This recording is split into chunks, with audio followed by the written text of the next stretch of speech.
Hello and welcome to with me, Winner NJ, where I'm now doing a timeline video for this series where I played as the United States on the 1789 scenario, which I'm pretty sure is basically supposed to be for the French Revolution, but it's also, of course, right after American independence and everything. So yeah, playing as the United States, or I was playing as the United States over there. Game doesn't really work when it comes to revolutions and stuff, so the French Revolution never actually does happen. But, yeah. I'm just going to go ahead and get this thing started here. But, yeah. Beginning of the timeline at the very least here with this game. Honestly, I kind of think it would kind of work for like an alternative history or something. That's actually kind of somewhat realistic as long as you change some things, considering Spanish-American War right there, basically. Century early. He only really did that because not much else I could do. Mexico there basically declared independence from Spain. I ended up creating a vassal over here in Europe, United Europe. And of course, Canada and other things, vassals, colonies started declaring independence as well. All three of them ended up getting independence from Spain the moment they capitulated, basically. But yeah, got all that stuff over there with Louisiana and everything, considering there's no other way I was going to get the Louisiana territory or over there, unless I defeated Spain and took it from them in a war.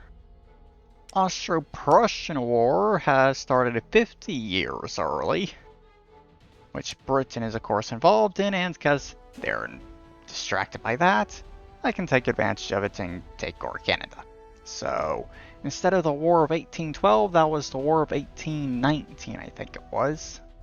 And Austria ended up winning that war and got Ireland, got all that stuff over there. Basically completely took over Prussia and England itself. And I expanded my vassal over to United Europe there. Got all of Canada and a decent chunk of the colonies Britain had, including the stuff they had over here in Australia and New Zealand. Did not get the East India Company because they actually managed to get independence from Britain once they capitulated over here. I think the same with Cape of Good Hope as well.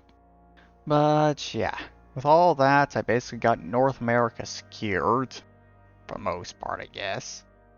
Austria taking over the Polish-Lithuanian Commonwealth. And honestly, Austria did a pretty good job, I think, at actually kind of replacing France, Napoleon, in this. Considering no French Revolution for that. But yeah. Personally, when it comes to an alternative history and stuff, I would say France has basically just been in like a century-long revolution, considering that's how long they basically sit around doing absolutely nothing. But yeah, finished colonizing all the other stuff over here and got all that stuff there.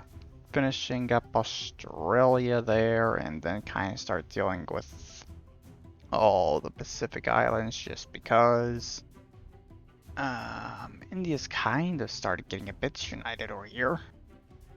Russia defeated the Ottomans and took all of that, basically getting all their Baltic ambitions realized there. Okay, I think that's basically everything over here. Got that island and all of New Zealand. I think I got all the Pacific Islands, and yeah, there we go. There goes Spain. And that's there is a bug. I control that, but it's not showing that I do here for some reason. Oh well. But let's see. What else is going on? I of course got more stuff in Africa, a bit to this point. Kinda got a little bits right there, bits around here and stuff. I think that's basically it. It's just limited to this bit of the coastline currently in Africa, I think. Besides what little I got from Spain over here in Mediterranean, basically. Let's see. Ottomans taking that stuff there. Kazakhstan basically pushing south. And cleaned up all that stuff. Got Alaska off of Russia finally. Do I get Greenland? No. Go and deal with this stuff first. Took over Colombia basically there. And after that, I go after them. Taking Argentina. Let's see. Dutch East Indies just has that stuff there. East India Company has taken a lot of the land over here from the Dutch East Indies. There we go, got that. Under my control at this point. Austria took over France.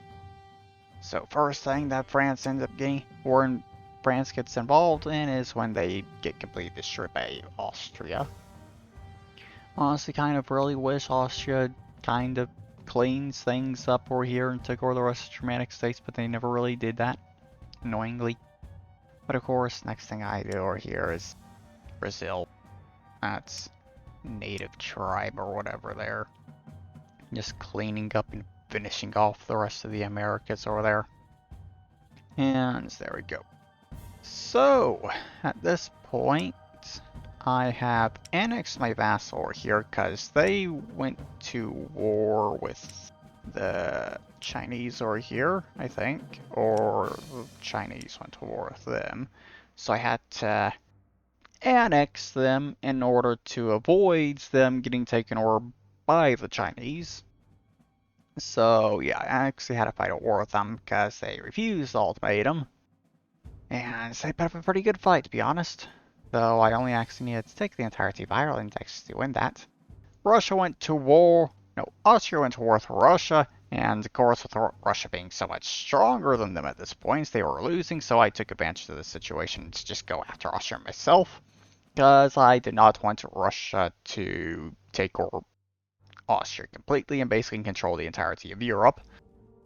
Goal was basically just to get France and England over there. I didn't really have that much of an interest in all of that, but I ended up getting all of it in that war. But at this point, the East India Company is moving into the Middle East now. Ottoman Empire is basically completely dead.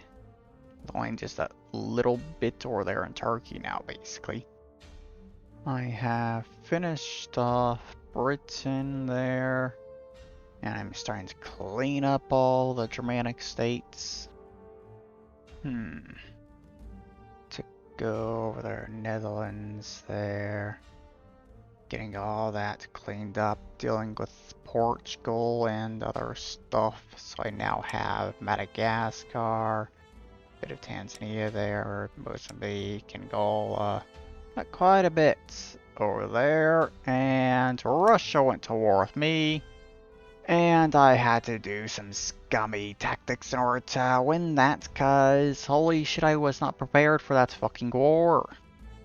And I'm getting what was left of the Ottoman Empire and also Sweden to go to war with Russia in hopes that would turn things around, but it really didn't. And I'm pretty sure Russia actually had a larger army than I did by far. So yeah. End up using scummy tactics, creating a vassal so they couldn't actually attack me, and just got peace as soon as I possibly could, with them accepting. Wars broke out over here. I got involved into things, trying to get countries to... I'm not sure. There was one wars that started over here that I really did not like, so I got other countries to get involved in that, and that was then the result of it, with the East India Company basically taking over the entirety of India, basically. But yeah, got Italy fully under control now after taking over the Papal States, starting to expand over here in Africa. With all that's now fully under my control, got a little bits there, took all this stuff. Now stretching across Central Africa. right there. And after this, I will be pushing south, take over the Cape of Good Hope. And there we go. Southern Africa fully under my control. I turn my attention to Western Africa, which Kabu there is a tour of that country. And yeah, they accepted ultimatum there, which I honestly did not expect. So they're just left with this bit here, the little bit of lands they have there, and the stuff in Greece and Armenia, basically. Yeah. I really did not expect them to actually accept that ultimatum when I sent it, but they did, so I got a bunch of land for free, basically. Once I start cleaning things up, took over that other country over here, and start colonizing all the Sahara, basically, over here.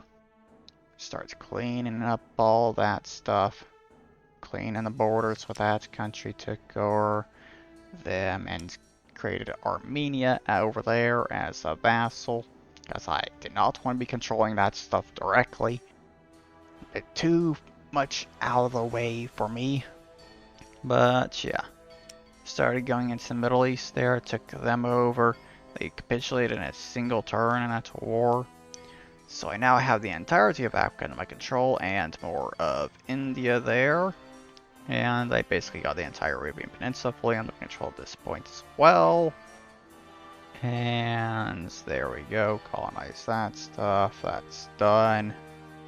So next, I was planning to go after East India Company, but Russia went to war with them first.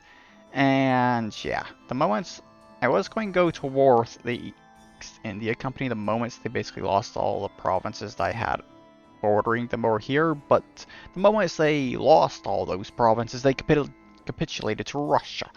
So, yeah. I kind of call bullshit on that fact that they capitulated that easily, considering Russia was literally only fighting them over here in the Middle East. They had not even attempted going over here into India, so yeah, I had to kind of start doing a bit scummy things here. So I started doing trade deals and stuff, considering Russia was absolutely refusing to give me any of the lands I got from the East India Company. So I started buying land over here in the Balkans and Sweden, and only learned a bit later that's the reason why they were absolutely refusing those trade deals for this stuff was because they're doing province stability, because for some reason the AI just refuses to trade provinces they're doing province stability in for whatever reason. Don't understand the logic of the AI behind when it comes to that, but yeah. I started cleaning things up a bit more over here. And yeah, take over that country.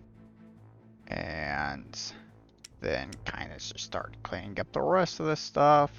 Then go over and take over Tokugawa with Japan there. They put up a decent fight, I guess. But it was still pretty quick war overall. And then at this point, all that's left is Russia and China.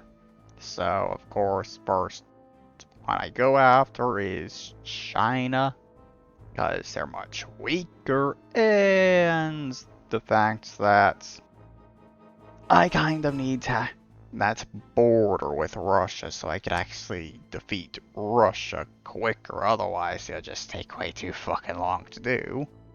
But yeah, at this point I was just basically building up an insanely large army, which ended up getting up to 125 million troops. Because, yeah, that's basically how large Russia's army was, for fuck's sakes. Actually, I don't think I got up to that many troops at this point. That was after taking over China. Currently, I think I got up to 50 or 70 million.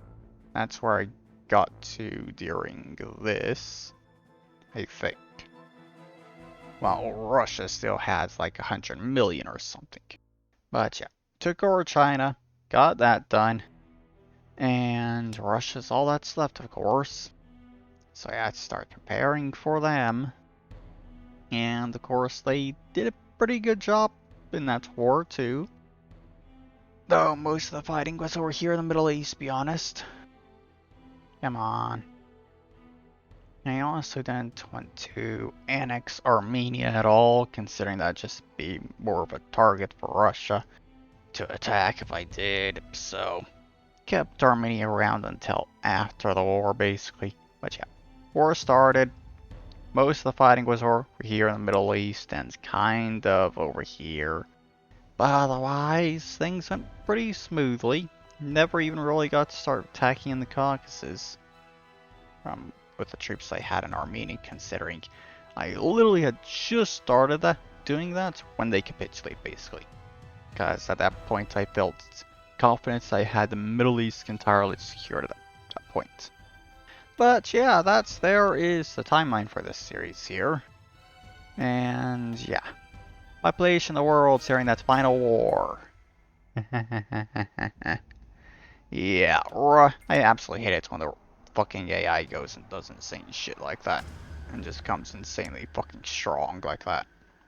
But yeah, there is the end of this video. I'm doing another series next for probably doing one of the suggestions I've gotten while I was doing this series. So yeah, there is the end of this video. I hope you all enjoyed it, and I'll see you all in the next video. Bye bye.